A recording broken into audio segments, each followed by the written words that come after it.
Ever wanted to start travel nursing but felt overwhelmed by the thought of finding housing? Or are you a seasoned traveler tired of the constant hassle? In this video, I'll show you how to find the perfect housing as a travel nurse without losing your mind. We'll break down everything from understanding your housing stipend to finding the best short-term rentals and exploring the pros and the cons of agency housing. Stay tuned to find out how I went from living in a stranger's RV to scoring dream accommodations on every assignment. And if you're new here, I'm Kat. For over 4 years, I've crossed the US as a travel nurse. I've tripled my income while cutting down my working hours. Now I'm ready to show you how to do the same. Finding the right housing as a travel nurse is crucial for your experience and financial stability. When I started, I underestimated the challenge. In Seattle, I struggled to find affordable options and ended up in an RV in someone's driveway. Technically, it was a camper, which is even smaller, and unexpected to say the least. This taught me that where you live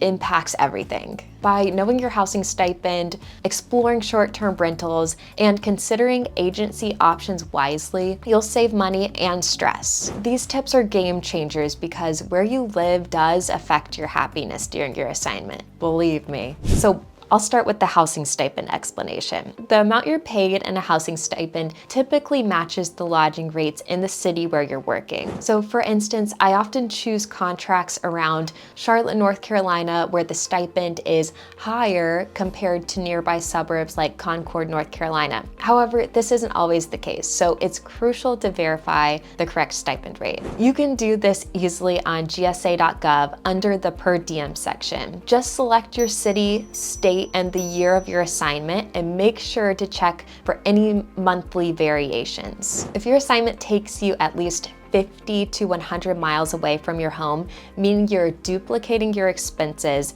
you qualify for the housing stipend, which can be a powerful negotiating tool when securing your contract. Now let's talk about the fun part, finding short-term rentals. When it comes to finding short-term rentals as a travel nurse, I've had quite the journey trying different platforms. During the height of COVID for my first ever contract, I turned to Craigslist and ended up scoring a stunning condo with a breathtaking view of Union Station in Denver. However, the process was nerve-wracking. We weren't sure if the place would actually exist until we arrived. Just in case it didn't, we had an emergency hotel booked. Because we were arriving from the other side of the country, we needed a place to stay that night. For my most recent assignment in Salt Lake City, Utah, I had my heart set on living in Park City. Long-term Airbnb was my savior here.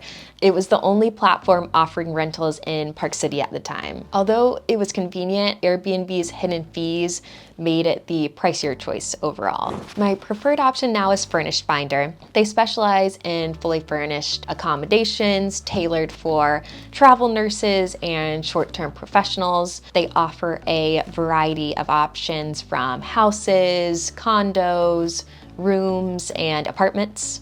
It's generally more affordable, which is a huge plus. However, one downside is their listing availability can be frustratingly inaccurate. I've come across listings that show as available only to find out they're already booked or receive no response from the owner. Despite this, I often find myself browsing Furnished Finder just to see what's available in different cities. It's become a bit of a hobby. I've also heard good reviews about Hello Landing, which offers upscale apartments. While I haven't used them personally, they're known for providing high quality housing options, but at a higher price point compared to Furnished Finder and other platforms. Now let's get into pros and cons of agency housing. Let's start with the pros. When it comes to agency housing as a travel nurse, I personally haven't used it extensively. I almost opted for it during a contract in Seattle, Washington, where available housing was scarce or overly expensive. I decided to try my travel agency's housing specialist. She would find options online and send them to me,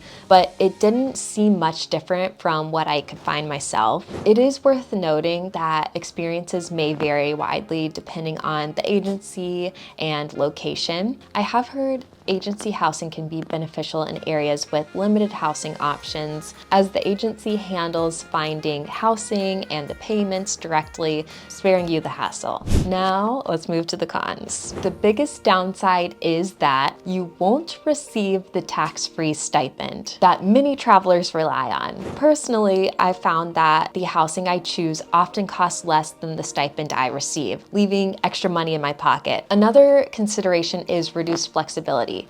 You might have less say in the type or location of housing provided, potentially affecting your overall comfort during the assignment. So now you've got a solid game plan for finding the perfect housing as a travel nurse, all without losing your mind. From understanding your housing stipend and exploring short-term rentals to weighing the pros and cons of agency housing, you're equipped with the tools to make the best decision for you.